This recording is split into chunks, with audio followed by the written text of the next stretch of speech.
sekali Mbah Hasyim itu kadang ide besar beliau itu ora dituruti wong NU. Jane Mbah Hasyim cara kula kok dadi Mbah Hasyim ya mangkel. Mbah Hasyim itu ngarang meno kentong. Nggih ngaramno beduk, tapi wong NU nganggo kentong. Beduk. Dan uniknya Mbah Hasyim enggak tersinggung. Karena ciri khas pesantren itu membolehkan perbedaan apa? Pendapat. Itu masyhur khilafnya Mbah Hasyim sama Mbah Fakih Mas Kumambang itu sampai dikitabkan. Saling ngeritik, saling macam-macam lah. Jadi cara berpikir Mbah Hasyim ketika Nabi rembukan, ini gimana ya cara menentukan waktu sholat ya? Ya pakai kentong ya Rasulullah, zakalin nasoro itu untuk orang Nasrani. Ya pakai buk itu trompet, zakalil Yahud itu untuk orang Yahudi. Terus ada yang lagi pakai api ya Rasulullah, zakalil Majusi itu orang Majusi. Setelah itu ada orang datang lari-lari cerita mimpi azan tadi. Ya itu terus dipakai sarana pemanggilan sholat ya azan itu. Sehingga Mbah Hasyim menolak kentong. Karena mantas sababi qaumin fahuwa minhum. Beliau keras sekali sampai bilang haram. Beliau judulnya ya haram. Al-Jasus Antahrimin Nakus. Setelah naskah itu sampai ke Mbah Fakih Mas Kumambang di Gresik situ, di daerah Dukun situ. Dulu nggak ada WA ya, jadi sampainya ya lama. Makanya saya sampai sekarang nggak punya WA karena ya saya ulama kan, kalau WA-an terus ya jadi ulama. Nggak jadi ulama main WA-an terus itu. Nah itu termasuk rektor nggak kau bermikir itu mesti kebanyakan WA. Karena kan otaknya didikte oleh sesuatu yang masuk. Sesuatu yang dilihat itu kan pasti mendikte kita. Beda kalau yang nggak WA-an kan mikir apa kita yang menentukan. Kalau WA-an kan kita ditentukan. Mau mikir anaknya butuh apa gara-gara WA informasi Jakarta mikir Jakarta. Padahal secara kewajiban ngapain kamu orang Malang mikir Jakarta. Gara-gara WA mikir Jakarta belum selesai ada berita di Sulawesi, mikir Sulawesi. Habis itu mikir NTT. Makanya semua orang sekarang merasa tokoh nasional gara-gara informasi yang masuk itu nasional. Jadi Mas Yo RT yang mikir gimana Gus Indonesia. Ada RT loh. Sampai lupa kalau dia itu RT. Jadi semua orang sekarang merasa tokoh nasional. Nah, itu gara-gara apa coba? Akhirnya semua orang juga punya ide tentang nasional. Harusnya negara itu gini-gini. Jebule wonge sing duwe ikon itu sapa? RT. Ribet kan? Saya teruskan. Setelah naskah itu sampai ke Kiai Fakih Mas Kumambang. Beliau itu marah besar. Ini harus dilawan dan saya bukan karena benci Mbah Hasyim. Beliau teman saya ketika ngaji Kiai Mahfud di Mekah. Jadi Mbah Fakih dan Kiai Hasyim itu teman ketika ngaji di Mekah. Cara ngelawan tuh lucu. Lucu. Gak ilmiah tapi gak ilmiah wong alim tetap ilmiah. Di mana-mana serupa itu tidak sama. Ya kalau mungkin zaman Nabi di Madinah itu zaman itu kentong itu identik dengan milik Nasrani. Di Indonesia beda. Pos kampling ya kentong. Kebakaran ya kentong.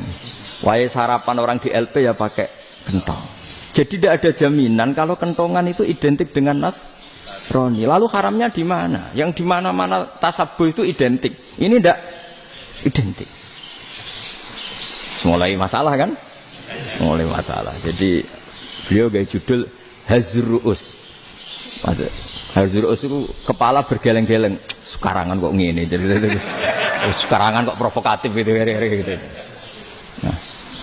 Dan itu Mbah Hasyim ya hormat Mbah Fakih hormat Mbah Hasyim. Saya sendiri secara pribadi itu lebih suka pendapat Mbah Hasyim sebetulnya. Karena bagi saya sholat itu sakral. Ya sudahlah kalau sakral ya dipanggil dengan sesuatu yang sakral yaitu kalimat thayyibah azan. Tapi saya tidak akan bilang kalau kentongan itu haram. Karena kalau haram alasannya mirip orang Nasrani. Sementara pos kampling ya pakai kentong, ada banjir ya kentong, ada kebakaran ya kentong. Jadi tidak identik untuk misa atau untuk sholat ala Nasrani. Tapi itu dulu ya rileks saja. Dua beliau itu ya saling menghormati, padahal saling kritik. Dan dulu ulama yang beda madhab itu ya saling menghormati. Imam Syafi'i itu kalau sholat di kawasan Masjid Abi Hanifah ya tidak kunut.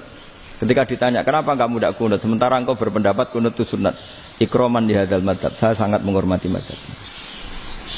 Imam Ahmad bin Hanbal itu berpendapat kalau orang pakai bekam, pakai iftisot atau hijamah itu batal sholatnya. Sementara Imam Syafi'i mengatakan tidak batal apa? Sholatnya atau wudunya tidak batal. Tapi Imam Ahmad itu ditanya, apa kamu makmum Syafi'i? Bagaimana mungkin saya tidak makmum sama wali kutub seperti Imam Syafi'i? Padahal menurut keyakinan Imam Ahmad ini sholatnya batal. Ini habis ikhtiqam udah wudu. Tapi tetap saja beliau. Karena perbedaan pendapat di furu' itu lazim. Ya orang boleh berdebat lah. Ketika Unisma datangkan saya, itu saking senengnya kiai, apa saking sombongnya sampai ngatur kiai, kan nggak pernah bisa diperdebatkan. Itu kan orang boleh debat kan? Itu saking angkuhnya apa saking senengnya kan nggak jelas kan? Kan dan orang boleh setuju pendapat saya, yaitu ngatur kiai itu haram. Setuju juga Pak Rektor, ekspresi mahabbah itu ya macam-macam. Dulu sahabat ya gitu, sahabat itu ada yang nggak kenal wajahnya Nabi sama sekali sampai akhir hayatnya. Ketika ditanya, lo kamu itu sahabat kok nggak tahu wajahnya Nabi? Saya tidak pernah berani memandang Nabi karena ijlalan Nabi, terlalu menghormati saya sehingga tidak berani memandang wajahnya. Ada sahabat yang penggawaannya dulu wajah Nabi sampai bisa nyifati Alfiu Faminunil Hajib sampai bisa nyifati detail karena dulu wajah Nabi itu ibadah. Ada seorang wali ditanya, kalau kamu di surga ingin nggak melihat Allah? Enggak.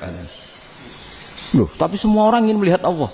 Unazzihu dzalikal jamal an-nadzari misli. Ben gak elek-elek Allah tak delok terima aku. Wong ra jelas. Berarti kok delok pengiran. Banyak. Jadi justru tapi karena saking takzimnya. Enggak lah, mosok sak aku kok. Makanya saya berkali-kali cerita. Menurut kesepakatan ulama, soft awal itu paling baik. Tapi banyak juga wali yang kalau sholat itu di belakang. Koyok paling bener yang kok ngarep gitu. Lu bayangkan misalnya kamu semangat di soft awal di masjid Haram, jebule sholatnya salah. Itu dari malaikat gayane kok ngarep, jebule ra roh. Iku di sini-sini wong. Jebule bodoh gitu. Gayane kok ngarep jebule. Coba orang kalau sowan Mbah Mun yang berani di depan itu kan ya ketuanya atau jubirnya kan. Yang merasa ndak pati pinter-pinter kan mesti di pojokan. Artinya sudut pandang seperti itu ya sah saja, apa? Sah saja. Makanya banyak sahabat yang jarang sowan Nabi, alasannya takut ganggu Nabi. Banyak yang sering sowan Nabi, alasannya seneng Nabi. Yang sowan ya seneng Nabi, yang enggak sowan alasannya seneng. Loh Nabi itu tokoh, punya keluarga, punya anak. Kalau saya sering sowan berarti sering ganggu. Yang sering sowan dia alasan ini khazanah kita harus istifadah. Jadi zaman dulu dia biasa dua sahabat, yang satu milih mahabbah itu milih sering sowan, yang satu juga mahabbah milih tidak sering. Karena pertanyaannya bisa dibalik kan, sering sowan apa sering ganggu coba. Nabi Abedar, assalamualaikum. Nabi nimang cucunya, assalamualaikum. Ayo bener yang sowan apa bener yang enggak kalau seperti itu. Akhirnya terus diatur sedemikian rupa oleh Quran. Walau annahum sabaru hatta takhruja ilaihim lakana khairal lahum. Jadi sahabat kalau mau sowan Nabi ya nunggu di Sufah. Kalau Nabi keluar berarti milik publik. Sekali masuk ke dalam tidak ada sahabat yang berani sowan. La tadkhulu buyutan Nabi illa ayyudzana lakum. Kalau soal sampai masuk dalam harus nunggu dipanggil. Karena sekali Nabi masuk dalam itu milik privat keluarga, milik istrinya, milik cucunya, milik keluarganya. Jadi Nabi sekali keluar ke ruang itu berarti milik publik. Itu terus jalan tengah. Karena kalau langsung masuk, bayangkan saya itu sering menyaksikan. Mbah Mun habis ngaji 2,5 jam ngaji Jalalain. Baru masuk, assalamualaikum. Padahal yai mungkin mau ke kamar mandi, mau ini itu. Jadi dulu itu Quran sangat modern. Sebelum ada dokter ngatur tamu, rektor ngatur tamu itu Islam sudah modern. Dia kan gak fair kan? Misalnya saya ke Unisma harus janjian pakai ini, terus kalau misalnya kesini selonang-selonang kan lucu kan, mentang-mentang kiai terus juga sowan-sowanan selonang-selonang. Padahal kalau kita mau ke mereka pakai protokol. Sering gak fair dunia ini. Tapi karena aku kiai ra oleh gelo ya sudah. Akhirnya saya memutuskan gak gampang kemana-mana karena itu. Saya sering didatangi ajudannya menteri, Gus mau ada tamu dari Jakarta tanggal ini.